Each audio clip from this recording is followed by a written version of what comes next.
다음은 박은정 위원님 질의 순서입니다. 네. 5번입니다. 법원행정처장님, 오늘의 처장님의 태도는 매우 충격적입니다.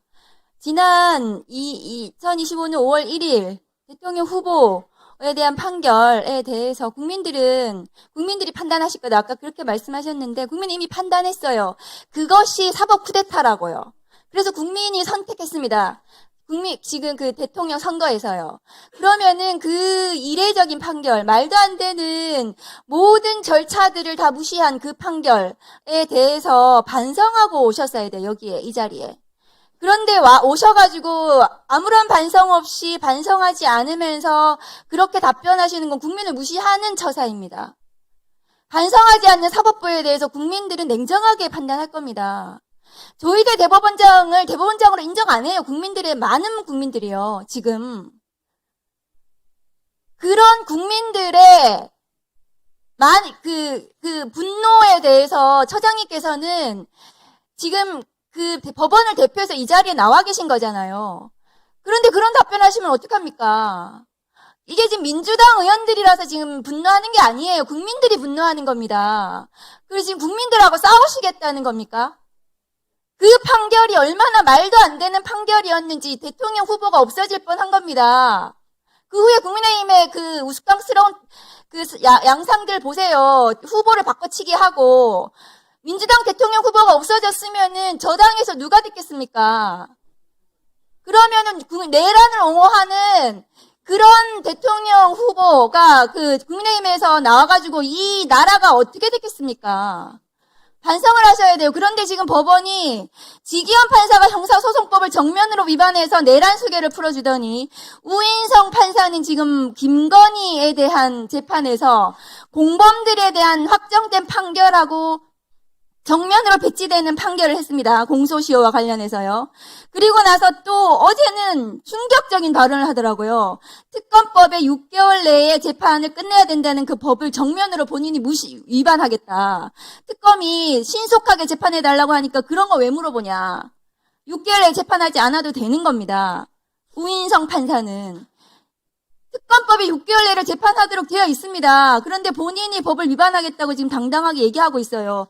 법원행정처장님이 판사들을 행정처에서 그런 문제점에 대해서 조치를 하셔야 됩니다. 행정처에서 그렇게 하는 거 아닙니까? 이 법을 위반하는 판사들에 대해서 법원행정처에서 제대로 된 조치하시기 바랍니다. 법무부 장관님. 예.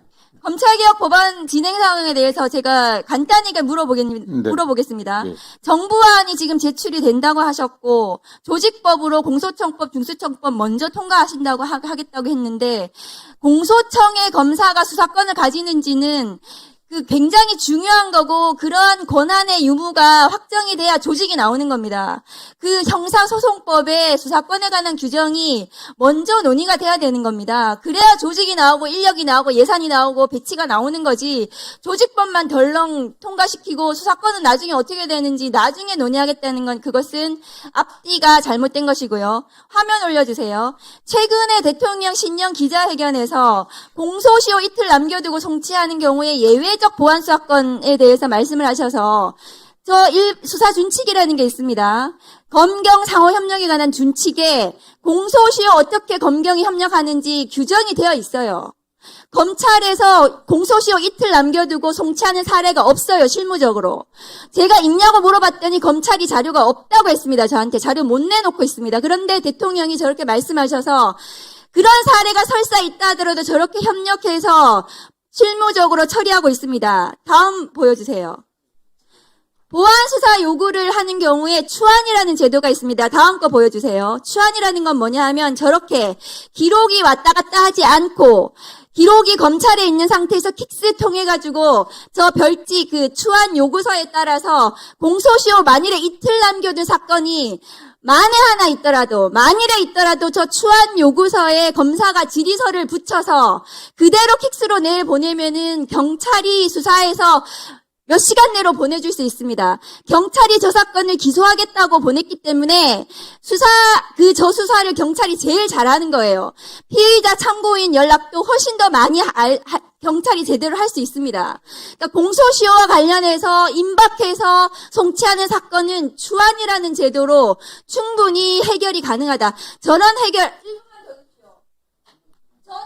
저추안 제도에 대해서 검사들이 지금도 하고 있습니다.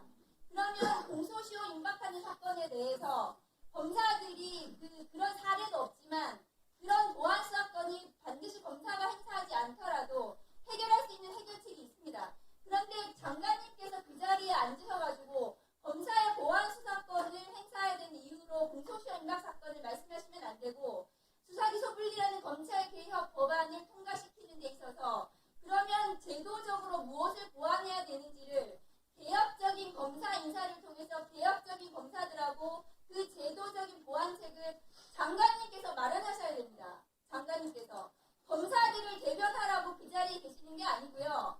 개혁적인 검찰 개혁에 대해서 제도적으로 무엇이 필요한지 저런 문제에 대해서 어떻게 해결할 것인지를 장관님께서 해결책을 마련해서 국민들께 설명하셔야 되는 겁니다. 민주 진보 진영의 시민들은 우리가 가장 사랑했던 대통령을 검찰 수사로 잃었던 슬픔이 있습니다.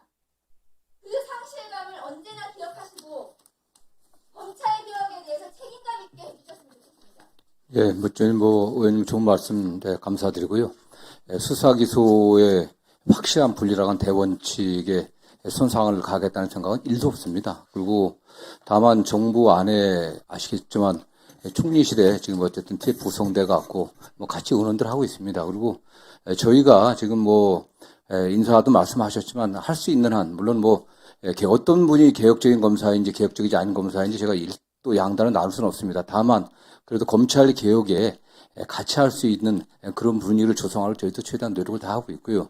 의원이 염려하시는 검찰이 다시 수사권을 갖고서 그 권한을 오용하고 남용하지 않을 수 있는 그런 제도를 만드는 데 저희도 관심을 갖고 노력하고 있습니다. 네.